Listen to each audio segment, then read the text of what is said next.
Kaca kadmium adalah karya anak bangsa yang mengagumkan. Sayangnya bukan karya anak bangsa Indonesia, tapi karya anak bangsa Tiongkok. Kaca tersebut dari bahan kadmium bisa mengubah sinar matahari menjadi listrik. Dengan ukuran kaca 45 x 45 cm persegi atau 1,9 meter persegi, bisa menghasilkan 280 kWh listrik dalam setahun.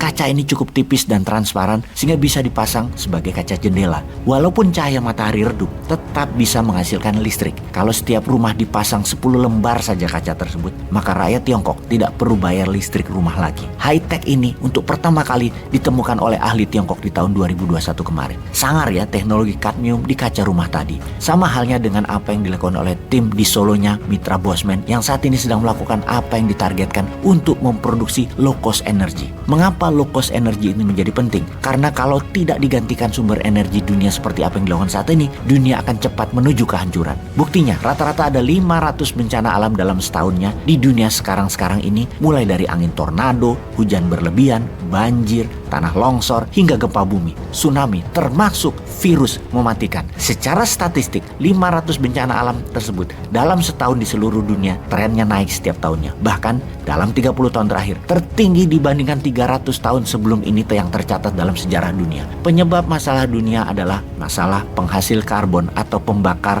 sumber daya alam, mulai dari minyak bumi, batu bara sebagai sumber energi dunia. Naiknya suhu dunia, naiknya permukaan air laut, banyaknya pergeseran kerak bumi, dan banyaknya letusan gunung vulkanik dan gerakan tektonik terbesar adalah kontribusi karena disedotnya minyak dan dieksplorasinya batu bara yang kemudian dibakar jadi energi. Selain kebakaran hutan untuk tanaman industri, semua pembakaran berbasis fosil oil adalah masalah dunia 150 tahun terakhir ini yang meningkat dengan tajam. Teori konspirasinya kemudian adalah overpopulasi kebanyakan penduduk, kemudian dilakukan depopulisasi pengurangan penduduk dengan diciptakan virus. Walau alam apa benar begitu, namun dunia bagi banyak pendapat kelebihan penduduk dan kekurangan sumber energi yang kalau dipaksakan energi ini akan membuat kiamat dunia dalam 100 tahun lagi karena akan ada bencana yang besar setiap saat mengancam umat manusia. Lalu apa solusinya? Apa solusi pengganti energi konvensional, misalnya menjadi energi terbarukan atau bahkan menggunakan free energy tanpa sumber daya terbarukan seperti berbasis solar panel matahari atau angin atau air atau sampah atau PLTN-nya nuklir?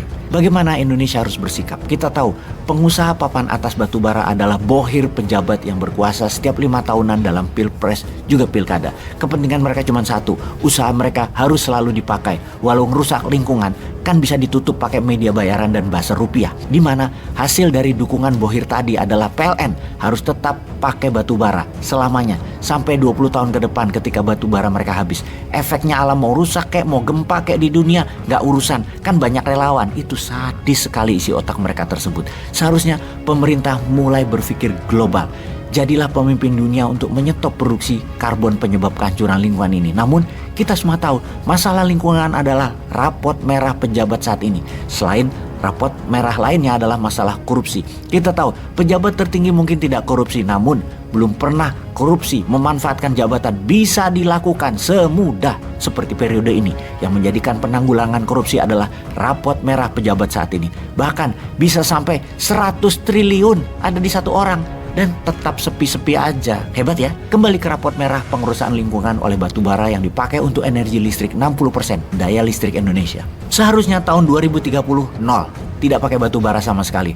Dan tiap tahun mulai sekarang harus turun 10%. Di mana seharusnya dulu di tahun 2025 Indonesia sudah nol pakai batu bara kalau dimulai tahun 2015. Namun fulus mereka membuat saya berkuasa, bos. Saya tunda dulu deh. Enak menjabat itu, dipuja-puja dan tidak pernah salah tuh, enak bener. Geser aja kerjaan buat lingkungannya nanti aja. Biar Newman aja yang menggarap masalah lingkungan hidup ini. Kali gitu ya isi pikirannya. Yang jabat nanti di atas tahun 2024 pasti bete ngelihat apa yang dilakukan selama ini karena amburadul hutang negara yang bejibun, juga berantakan birokrasi dan administrasi bernegaranya.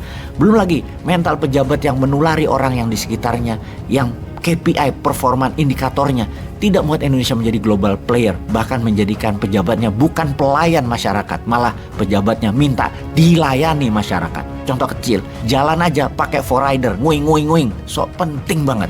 Jadi bagaimana membuat usaha kita yang berbasis low cost energi ini bisa jalan ya? Kita ini bukan hanya fokus di power bank rumah, tapi sesungguhnya kita punya alat fast charging yang berpaten internasional.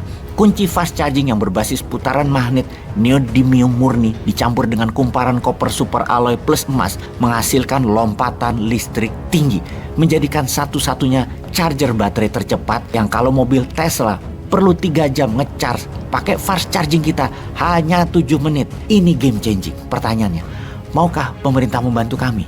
Ya dibantu, misalnya, ya dibantu dipermudah izin deh, atau dipermudah pendanaan. Dengan printing money boleh kok, kan ada underlying produknya. Pesanan power bank rumah udah banyak. Kalau enggak, gua ke Elon Musk nih. Dari pemaparan Bosmin tadi, dapat ditarik beberapa kesimpulan sebagai berikut. 1. Indonesia harus mulai menggunakan energi terbarukan, tidak lagi bergantung terhadap batu bara dan fosil oil, karena merusak lingkungan, yang menyebabkan bencana, mulai dari banjir, tanah longsor, tsunami, dan lain sebagainya. 2.